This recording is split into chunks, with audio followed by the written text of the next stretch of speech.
Hello guys, and welcome to a new Steel Division 2 video today by me, Vulcan. Today I have for you the Battlegroup preview for the Gruppe Harteneck division. Please remember, everything you are about to see is still in beta and therefore subject to change. With this division I'm going to be using a Vanguard deployment type with the intention of really taking it to the enemy in the early game. I only just put this division together recently and I haven't really had any playtesting with it due to myself being away. But I thought I'd have a look at how I'd like to play this division, and of course the new units that the game has to offer. So starting in the Recon tab, there are some interesting units to be seen here for sure. Starting off with the 39M Saba, which is a Hungarian scout car I believe, and it comes with an AT rifle in its turret with a machine gun, the Gebauer. And this is a nippy little thing with its 41 km/h off-road speed, and you can get 6 of them in phase A, and that is what I have chosen. Then I have a card of the VK901s, which I believe are just Panzer IIs, and they come with the 20mm autocannon with the AP and HE shells, and the MG34, so I can imagine these guys being pretty damn good at ripping through infantry for you, as well as killing the light vehicles in the early game, and of course providing that recon capability. Then I have a card of the Aufklärer coming in with the Kubel MGs. The Kubel MGs are great because they provide recon themselves, so you can split up the Aufklärer and the Kubel MG and use them for recon in different ways. So the Kubel MGs are great for just driving up the road and finding out what's there, whilst the Aufklärer kind of take up that more hidden role and provide yourself with information throughout the battle. Other choices that you can get in the Recon tab include the BMW RS75, which is a standard recon motorcycle. You have the KFZ4 with the double machine guns. Then you've got the Spätrupp, which are the 4-man recon squads with the machine gun. And finally we have the Kosaken. They have 12 men in their squad with 2 PPSH, the Mosin-Nagant and the DP. I think without any AT, the Kosaken won't be picked very often because of their quite high cost for what they offer. Moving on to the infantry, the first card that I have is the Reiterführer. These are a command squad with 4 MP44s and smoke grenades, so they can keep themselves alive, smoke other units nicely, which is good. And the MP44s having all the same weapon is nice because they don't reveal themselves at too long range like they would with a Kar 98 at the 500 meter range, so you don't have to worry about putting them on return fire as much, so that's good. Then in phase A I also have the Reitjäger. These guys I reckon will be fantastic in return fire situations, either in trenches or in forests near roads, because they have the capability to kill infantry very quickly at close range with the 9 MP40s. And they also have the Panzerfaust, which requires the 120 meter range. So you don't really want to reveal this squad before that if you can help it. So either turn off the Kar 98s or use return fire, as I already mentioned. Going to be bringing these in with the Opel Blitz. Then I have a card of the Reitjäger with the MP44s. These have a bit more medium range capability, but you're still going to want to keep them hidden until the enemy gets close and into that 300 meter range, because otherwise they're going to get trumped by things like double DP squads on the Russian side, because they don't have the range engagement to match up to that. A squad that does, however, is the Panzer Grenadiers, and these guys are your longer range infantry option. They have 2 MG42s at the 750 meter range, and that's basically what they're there for, to hold infantry back at range. I'm bringing them in with the half track, so that can also support at range. And it can be quite a nuisance to deal with because it's an armoured vehicle in the early game. So if your opponent doesn't have much to deal with that, then you can run all over them with these half tracks quite nicely. And in phase B we have more Reiterführer, going to be bringing these in with the Horch, and they have the 4 MP44s again, same as the squads I've got in phase A, so not much else to say there. Then in phase B I've got more of the Reitjäger we've already seen, and then we have the Hussar Golyos Zorozok. Hopefully I pronounced that right because it's a hell of a name. And these guys, what makes them fantastic is their long range capability. They have 3 MGs for the 750 meter range and the strength of 16. So these are going to be actually pretty hard to dislodge. The only thing that lets them down is their cost and lack of AT. But in general, these are going to be difficult to get rid of. And bringing them in phase B, they come in with the 38M Botond A, which is an interesting looking truck. And yeah, very cool indeed, more Hungarian units. Finally, in phase C, I have the Grenadiers with the DP. These are nice and cheap spammable squads for the late game, and since we're using Vanguard, this is all you really need. They do have a Panzerfaust, so that can be a real nuisance. You can get them into ambushing positions if you need to, and they can also hold back units at range since they do have a machine gun. So perfect. Nice all-round squad for the late game. The only thing that can let them down, I would say, is the lack of strength in their squads. But that's all of my choices. Let's have a look at some of the other options available. So we have some Feldgendarmerie. These are the 4-man squads with the 4 MP40s. There are 2 cards of Ersatztruppen available. I used to really like disheartened troops in Steel Division Normandy 44, but in Steel Division 2, where they run away automatically rather than on command, is really annoying. So I have definitely gone off the use of Ersatztruppen. Then there's the option of Stosstrupp. These guys are your 5-man squads with submachine guns. Unfortunately, these smaller squads I haven't seen used all that often. The only reason I would ever see them get used is if you're in a pinch for cash. But I can imagine that when battle groups become more streamlined, they will start to include these more, because you will see players, especially really good players, cater their battle groups around efficient availability use rather than having a bunch of infantry squads left over when the games come to an end. Then we have the BMW R75 Führer. This is your motorcycle command. Then the Grenführer. These guys are 2 MP40s, Kar-98s and smoke grenades.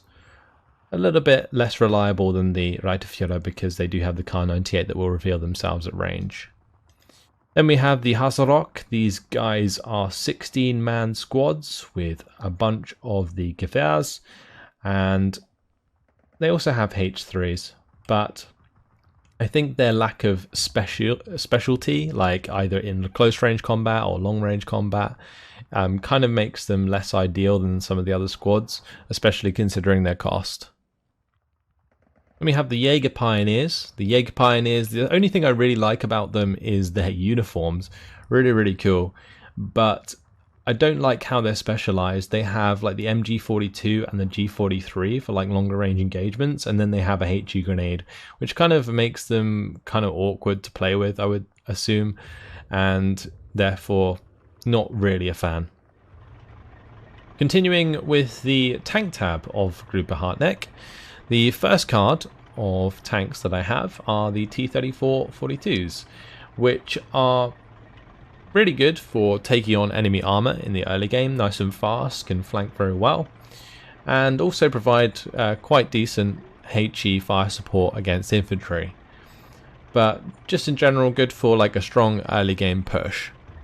Then I have the Stug 3Gs to back them up. I really like the Stug 3 because it has nice cost for its power. So you've got 135mm of penetration, and you've also got the 90mm of front armor for only 70 points. And they also do have some HE shells to help support infantry pushes. So a nice mid-range tank for when you can't quite afford a Tiger. Now, I do have Tigers in phase A. We have the Tiger E here with the 165mm of penetration and 125mm of front armor. In phase A, Tigers can be incredibly hard to deal with, so make good use of them while you have them.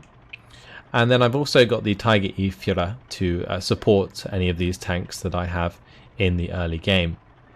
Then moving into phase B, I have the second card of Tiger E's that you have available. And then in phase C, I have a card of Stug 3Gs, just to sort of fill things out if you are strung out into phase C.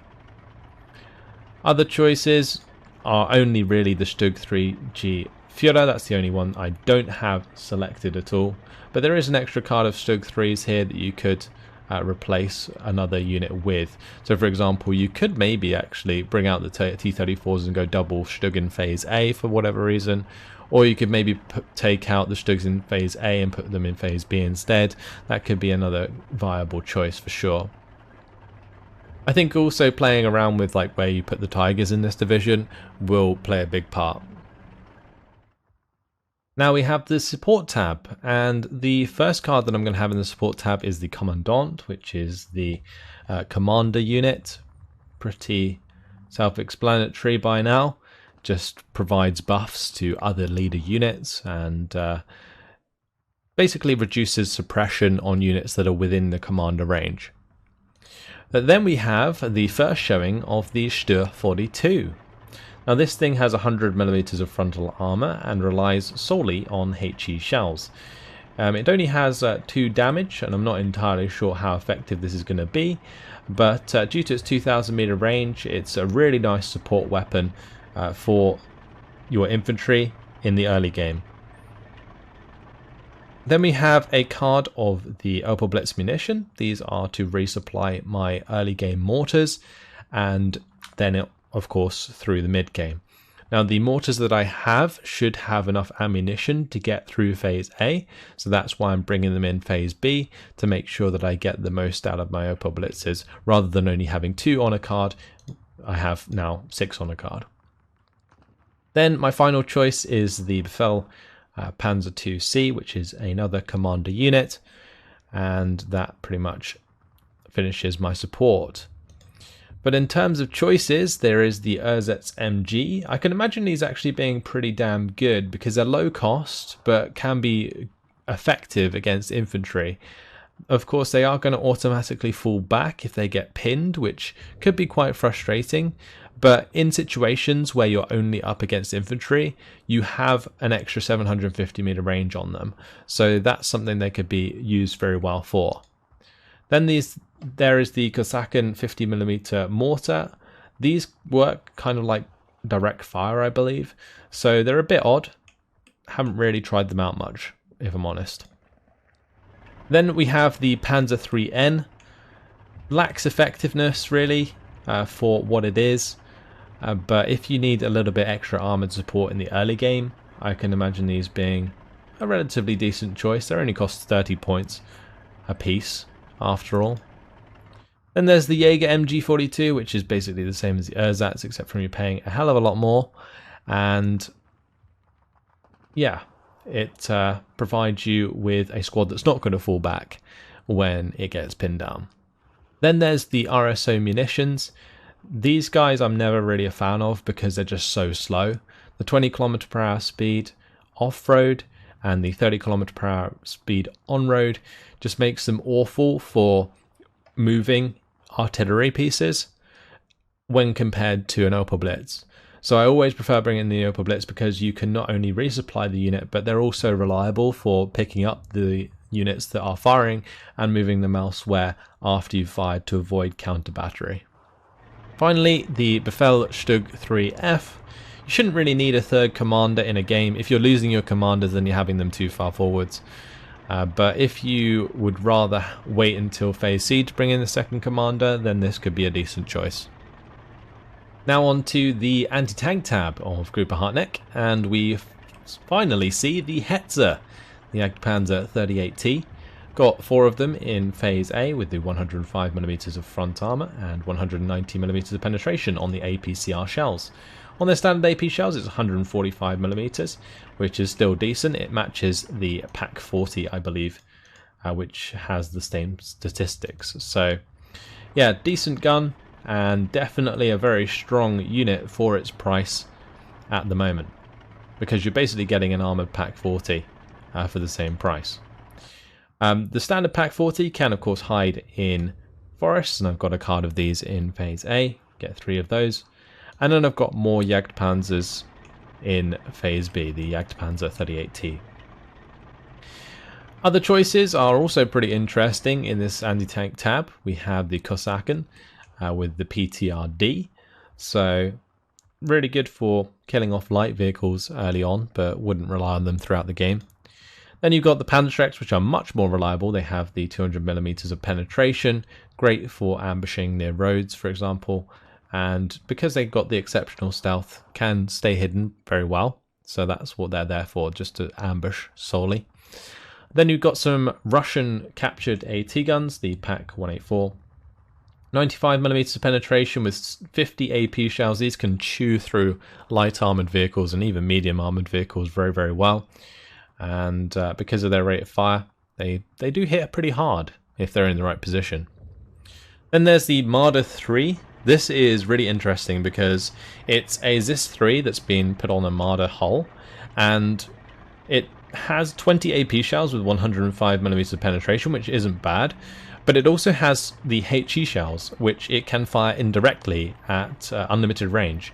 So you can kind of use these like self-propelled arty guns, and that makes them really, really cool, but haven't had much chance to try them out. Then we have the Marder 1s, which are your standard PaK 40 AT mounted on the Marder hull, and yeah, pretty standard stuff. Do have the 55% accuracy, which is pretty damn nice. Then the FK 288 to finish off, which is the ZIS 3 gun again, with the 105mm of penetration and the indirect fire capability. So same gun as on the Marder 3 basically, but unmounted. The AA tab in this division is pretty simple. There's only 3 cards you can get. 1 card of the SDKFZ 11 flaks and 2 cards of the SDKFZ 7 ones, and that's basically what I'm bringing in. So we've got the SDKFZ 11 flaks in phase A with 1-star veterancy. Making these 3-star veterancy in phase A with the help of a commander can make them quite effective, so that's what I'm going for there. Then in phase B, I've got the card of SDKFZ 7 ones unvetted, and then same in phase C, just to give myself that anti-air coverage. Pretty standard. So having a look at the artillery tab of Gruppe Harteneck, you can see that I only have 2 cards. I've got, first of all, the SDKFZ 251-2s. You can only bring these in phase A, but they are pretty damn good because not only do they provide you with that artillery support, that mortar fire, but they have decent ammunition, the 40 HE shells, which is the reason that I can wait till phase B to bring in Opel Blitz munitions, and also they are very resilient to counter battery because they are armoured, of course. Now you do of course pay for that with the 90 cost, but I think it's more than worth it because it allows you to keep your mortars online for longer, which is nice for the early game. Then I have the card of the Jaeger 120mm mortars, and these are coming in phase B. They have the 6 damage, they've got the 6,000 meter range, which is more than enough. They don't have to be too close to the front line. And because I'm relying mostly on mortars, I'm not going to be bringing in any radios, so I don't have to waste another slot on that. The radios are available, of course. The Beobachter here, your standard radio squad with the machine gun and so on. Not too bad. Then there is the Batterieführer, which is your standard artillery command squads. If you lack command in other areas, you can maybe supplement in your artillery tab if you want to. And there is a card of the 80mm mortars. These are the same mortars that are mounted in the 251-2s, except from, of course, you don't get the half track, and you're paying a lot less for them because of that, which makes sense. But you also get a lot less ammunition for them, so bear that in mind. Then there's the FK 231 75mm. This thing has AP shells. It's actually got 60mm of penetration with 40% accuracy, but I wouldn't rely on it for that. You're going to be using these as artillery if anything. They only have 3 damage though. 8,000 meter range is more than enough for most maps, and 30% accuracy doesn't really make too much of a difference. But yeah, cheap and cheerful, but not really much of a choice in my opinion when you have the 120mm mortars, which have that way extra damage and so on. Then there is a card of BEO Kubels with the 105mm off map. One thing that I really think that they should do is add like the count for the amount of strikes you can bring in with the observers, because I do think it varies, and since this is a 105mm, I would not be surprised to see if it had more than usual amount of strikes that it can bring in. But yeah, maybe something to consider if you like using off-map. And speaking of off-map, you can get the BEO FI 156C, which is a Storch, which can bring in 100 or 210mm off-map. Because this thing's so slow, I can't expect it being too useful as soon as there's any enemy aircraft or enemy anti-air in play, because it's going to get shot down maybe the first time it comes in. So be careful choosing a Storch for your off-map, considering how expensive they are at 180 points. Now we have the Air Force of Gruppe Harteneck, and I'm going to be starting with a card of the Me-109 E4s. You can get 3 of these with 2-star veterancy in Phase A. You can increase the availability of these 2-star aircraft by phase, but I think having them cover you in the early game is much better, because you have other options for the later game, like the Me-109 G6R6. So 520 km/h speed with 4 damage between their guns is not too bad, and allows you to shoot down most aircraft that will show up early on. But they're going to be covering for me the Me-410A1U4, and I'm bringing this in Phase A because there's going to be a lack of enemy AA to deal with, and also a lack of enemy fighters. So you can really make the most of this in the early game, make a hole in the front line by killing any significant armor that you come up against. So if, for example, somebody's bringing in an IS-2 in the early game and you pop it, then you're going to leave a massive hole in their front line, something that you can really exploit. So for the cost, it can be worth it if you find those heavy targets, and it has the ability to kill those targets with its 150mm of penetration in its 50mm AP shell. So 465 km/h speed isn't too shabby either, and I can imagine this being quite a game changer early on if used correctly. Then I have a card of the Me-109 G6R6s. I've got 4 of these in Phase B. Please excuse the fact that the model is currently in the ground. I believe in the armory they will fix this. So yeah, there you go. 585 km/h speed, pretty damn decent actually, and has the gun pods as well as its usual machine guns. So very, very good for strafing ground targets as well as destroying enemy aircraft. Then also in Phase B, I have the HE-111. And this thing is a beast. It has 2 1,000kg bombs. So I'm just waiting to watch this kill heavy tanks in one pass. But in general, I would use this for just pinning down a large section of the front line and then rushing it with other units. So that's what it's there for. Just make sure you keep it covered. Quite expensive. You don't want to use it or lose it because you don't have many of them. There's a very limited supply of these bombers. Other choices though in the air tab include the Me-410A3, which is a Recon 410. It does have the machine guns in its turrets, but other than that, completely unarmed. Then there is the option for the Me-109 G6 without the gun pods. Pretty decent still, 590 km/h speed, but since you're only sacrificing 5 km/h speed for those gun pods, I think the gun pods are definitely worth it. Then there is the other HE-111 variant, which has the 8 250kg bombs, so more of a carpet bombing variant, but the 1,000kg bombs I think are just much better for both lethality and sort of splash range compared to the carpet bomber variants.